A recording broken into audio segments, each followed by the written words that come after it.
¿Qué pasa? Bienvenidos. Pues quería contaros algunas cosillas de matemáticas, así a modo de divagación. Llevo unos días intentando hacer un guión para que no sea esto caótico y ordenar un poco las ideas, pero como no me aclaro, lo que he pensado es que me voy a sentar aquí delante de la cámara y vamos a charlar un rato, a divagar un rato sobre dos o tres cosillas que os quería contar sobre matemáticas en general. No estamos hablando de conceptos, estamos hablando de la materia.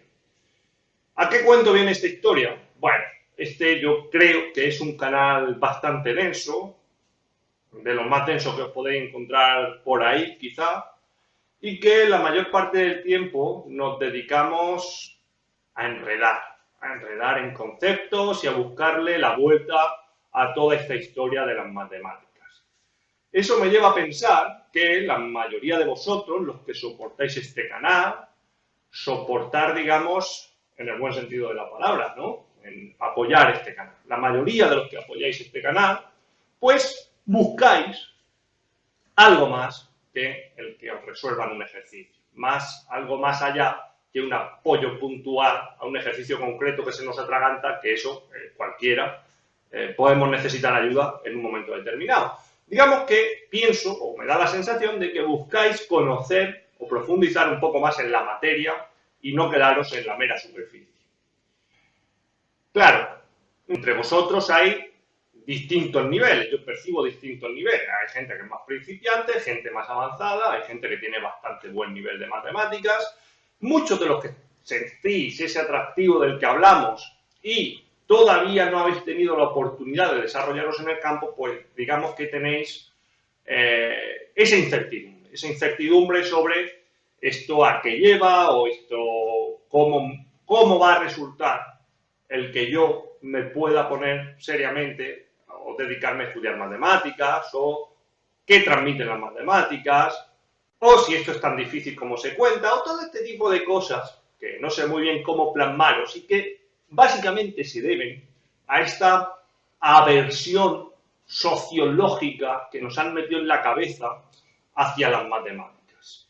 Digamos que nadie diría o nadie se jactaría de no haberse leído un libro en la vida o de cometer faltas de ortografía, pero digamos que está bien visto y hasta resulta guay que en la escuela se te dieran mal las matemáticas o que nunca se te hayan dado bien las matemáticas. Algunos de vosotros que estéis marcados como estudiantes de matemáticas o matemáticos, no será la primera vez que os dicen, ¿tú a qué te dedicas? Pues yo soy matemático. Pues a mí que más se me daban en la escuela. Eso es muy estándar, ¿no? Entonces eso crea en la mentalidad común esa aversión, esa oscuridad. Todos tenemos, digamos, clarísimo cuál es el propósito del derecho y a qué se dedica un abogado, o cuál es el propósito de la medicina y a qué se dedica un médico, pero no está tan claro cuál es el propósito de la matemática o a qué se dedica un matemático.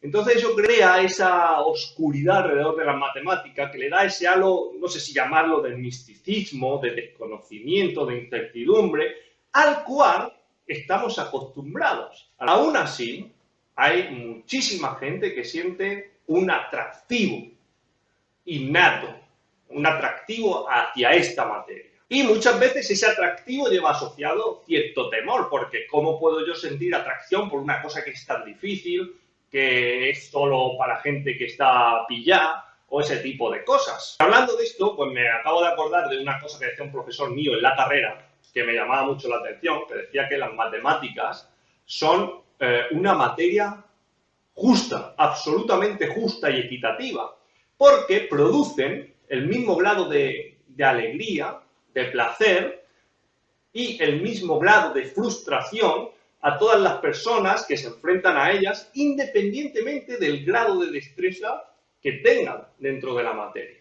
Por ejemplo, un niño que está aprendiendo a sumar, cuando consigue sumar llevando, recibe la misma cantidad de placer personal que un experto en geometría topológica que lleva 3 meses pensando en un homomorfismo biyectivo que relacione dos variedades. El conseguir superarte personalmente produce en los dos el mismo grado de alegría. Y lo mismo pasa con un niño que en primaria se equivoca en un signo, pues recibe una frustración y posiblemente esa frustración la podamos comparar a la que Andrew Wiles sintió cuando se dio cuenta que después de 10 años intentando demostrar el último teorema de Fermat había una frase que no cuadraba, que no era completamente cierta. Y además tenemos la oportunidad de transformar esa frustración en alegría. Tanto el niño de primaria puede repasar su ejercicio, darse cuenta de cuál es el signo que falla y solucionar su problema. Y Andrew Wiles, obviamente, se dio cuenta de su error, lo solucionó y demostró el último teorema de Fermat. Entonces, transformamos la frustración en alegría. Eso es otra cosa que solo te pueden dar las matemáticas. Te puedes equivocar. No tiene ninguna consecuencia, tiras el folio, empiezas de nuevo y esto lo puedes repetir tantas veces como necesites hasta llegar a un resultado correcto. Y has conseguido transformar un error en una lección. Claro, me estaréis diciendo, obviamente, ¿cómo puedes decir que es el mismo grado de alegría o el mismo grado de frustración el demostrar el último teorema de Fermat que aprender a llevar su mando? Pues si lo analizáis, no estamos hablando de la trascendencia que pueda tener eso, sino el grado de alegría o frustración personal dentro de ti. Y eso depende solo de la capacidad de superación personal, no depende de la trascendencia que tenga tu trabajo. Claro, cuanto más tiempo llevas tú dedicado a un trabajo, cuanto más tiempo llevas tú trabajando duro con algo, si consigues superarlo, eso produce un nivel de satisfacción mucho mayor. Obviamente, Andrew Wiles estuvo 10 años intentando demostrar el último teorema de Fermat. Lo que sintió ese hombre, ninguno de nosotros lo podemos ni siquiera imaginar. Pero a lo que vamos. Esto es un ejemplo de qué son las matemáticas. Lo que tú has estado sintiendo durante toda tu etapa, al superarte a ti mismo, consiguiendo comprender, razonar, resolver conceptos, problemas cada vez más complicados, lo que tú has estado sintiendo personalmente ahí, es lo que vas a sentir el resto de tu vida si te estás dedicando a esto. Y dicho esto, pues os voy a contar un poco cómo veo yo esta historia de las matemáticas. Yo me imagino esto como una casa en la que todos entramos por la planta cero. En la planta cero, pues tenemos los básicos y ahí pasamos muchísimo tiempo. Definiciones, definición de números primos, jerarquía de las operaciones, números reales, el concepto de función, el concepto de recta, quizá un poco de trigonometría básica. Empezamos con probabilidad, casos favorables entre casos totales, ideas relativamente intuitivas las vamos formalizando. Y como digo, pasamos en esta planta mucho tiempo, adaptándonos a esta materia que es un poco distinta al resto de materias. Y poco a poco vamos subiendo escalones, pasando de planta, vamos añadiendo objetos, las matrices, nuevos cálculos, los determinantes, nuevas operaciones, la convolución. Y hay gente entre nosotros que nos gusta eso y decidimos seguir subiendo plantas dentro de esa casa. Y cada vez pasamos por cosas más difíciles, pues anillos, grupos, ideales, y seguimos subiendo, teoría de la medida, cadenas de Markov, series temporales, y nos gusta esta mierda, ¿eh? Queremos seguir subiendo para arriba y miramos para arriba y tenemos una obsesión por subir y vemos por allá arriba hipótesis de Riemann, conjetura de Collatz, conjetura de Goldbach, y queremos subir y llegar lejos, llegar a plantas muy altas. Y muchos de nosotros, muchos de vosotros vais subiendo y os encontráis un día escrito en la pared, aquí estuvo Cantor, el 10 de agosto de 1878, y os sentís muy satisfechos de vosotros mismos de haber llegado a un nivel de conocimiento elevado. Y a la misma vez, conforme vais subiendo, os vais dando cuenta de que eso no se acaba nunca, que hay plantas y plantas para arriba y que posiblemente esa casa tenga infinitas plantas. Y entonces, el anhelo personal que tenemos es de subir todo lo que podamos. Y eso, pues, está muy bien. Yo también empecé en mi planta cero, fui subiendo escalones, llegué bastante alto, llega un momento en el que tienes que decidir por qué puerta pasas, tienes un álgebra, tienes un cálculo, digamos que te tienes que especializar. Yo llamé a todas las puertas, me abren matemática aplicada y tiro para arriba.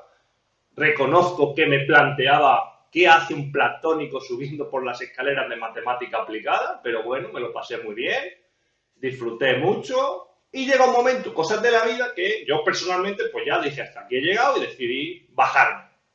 Entonces, claro, empiezas a bajar escaleras.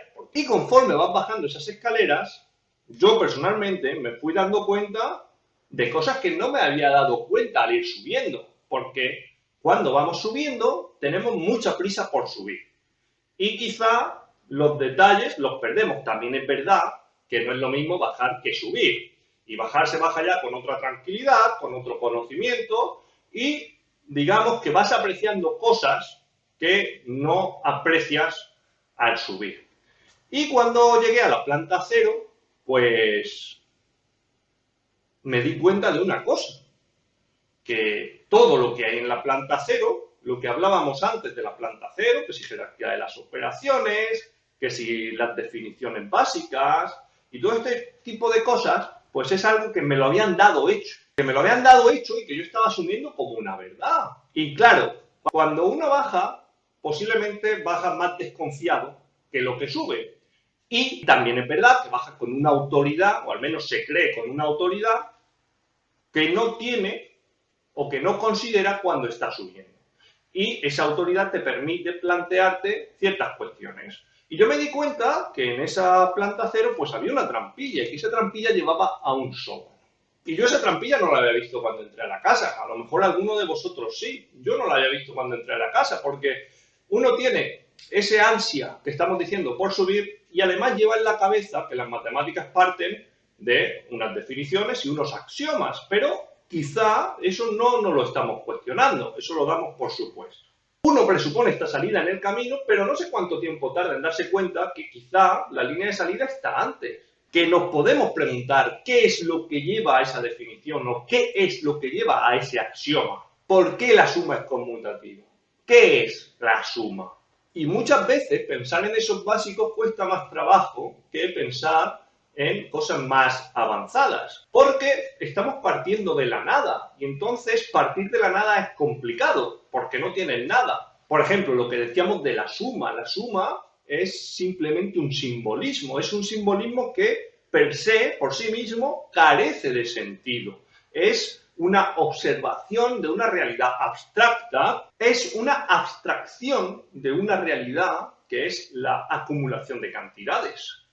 Si yo tengo 2 patatas en una olla, 3 patatas en una olla, y yo las junto en una olla mayor, yo, si no tuviera la suma, tendría que volver a contar las patatas de esa olla grande, 1, 2, 3, 4, 5, para saber qué cantidad de patatas tengo.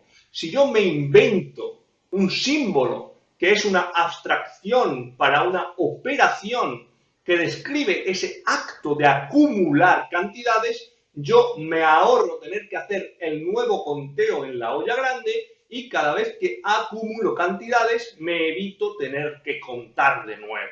Y luego ya más tarde, analizando las cualidades de esta abstracción con la que yo represento una realidad, pues podré llegar a la conclusión de las propiedades que pueda tener esta operación que yo he llamado suma, pero que eso es coyuntural, que puedo haber llamado suma o de cualquier otra manera y que puedo haber representado con un más o la podría haber representado de cualquier otra manera. Las matemáticas son la abstracción que me lleva a formalizar la acumulación de cantidades de cierta forma concreta. Esto lo podéis llamar filosofía de las matemáticas, fundamentos de las matemáticas o divagaciones de un tío que se dedica a enredar. Que, siendo honestos, o por lo menos a mí me da la sensación de que es así, es lo que muchas veces se transmite desde algunos profesionales de las matemáticas. Esto es así porque es así y punto. Domínalo y ya está. Pero yo sí veo necesario, o sí veo fructífero, útil, este acto de rebajarnos al análisis de lo fundamental, de lo básico, comprender lo elemental. Comprender cuáles son las razones que nos llevan al punto de salida. El punto de salida lo habíamos marcado como las definiciones y los axiomas. Comprender el camino previo es lo que nos va a dar la verdadera clarividencia dentro de esto de las matemáticas. porque nadie será capaz de marcarnos el punto de salida, de manipular nuestro punto de salida, porque nosotros estaremos empezando el conocimiento, nuestro conocimiento lo habremos construido desde la nada, y no hay nada antes que la nada. Cuando la nada es nuestro punto inicial, somos verdaderamente libres, porque nosotros sabemos cuáles son los razonamientos, o si no los sabemos, somos capaces de idearlos, cuáles son los razonamientos que nos llevan a cualquier punto de salida. Y esto es algo que pasa con mucha frecuencia, que la gente se parte la camisa, se da golpes en el pecho, diciendo jerarquía de las operaciones, porque no está en el teorema fundamental de la aritmética, porque no sé qué teorema lo dice, ya, pero ¿por qué no está en esa definición? ¿O por qué eso se ha definido así? ¿Qué es lo que nos lleva al punto de salida que tú estás intentando denotar como punto de salida? ¿Por qué no partimos desde antes? ¿Cuál es la razón que nos lleva a eso? Si sois capaces de tirar esa bandera que denota la salida en la definición o el axioma estándar y sois capaz de mover ese banderín al punto cero, a la nada, entonces nadie os podrá engañar. Y esto es lo que os quería contar. Empieza el curso, suerte a todos, dadle duro, estamos en contacto, subid todos los pisos que podáis en este apasionante camino que son las matemáticas, pero no olvidaros que hay un solo. Nos vemos.